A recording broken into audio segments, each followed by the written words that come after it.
Hey everyone, Christine here of Christine Olivia Photography. In this video, it's going to be a comparison between using one light versus two lights. I'll be using a cloth backdrop from Kate Backdrops, so it's going to have a bunch of detail in the backdrop so then you can decide which style you like best. I tend to find that I like to use one large light for a solid backdrop, and I tend to like two lights when I have a designed backdrop. Of course, everyone has their own style. This is your art, so you got to decide what you like best. But at least in this video, we're going to use the same model, the same backdrop, and I'm just going to switch from using one light to two lights, so it'll be a perfect comparison. And like always, don't forget to give this video a thumbs up and subscribe to my channel. And let's get started.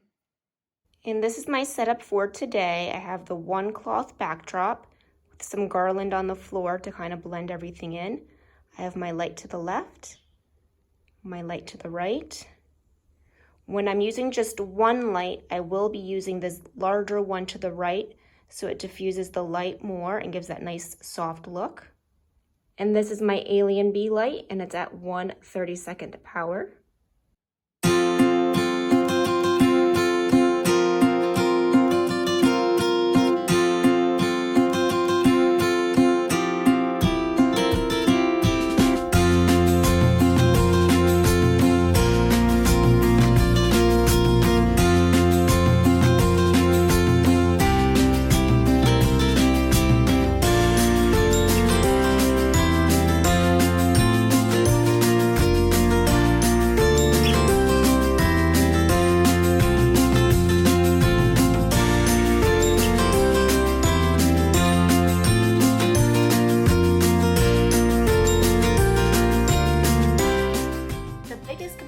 You're going to see is the shadows.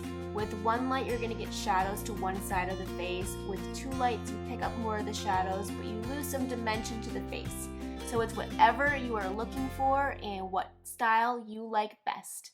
And thanks again for watching this video. Have an awesome day.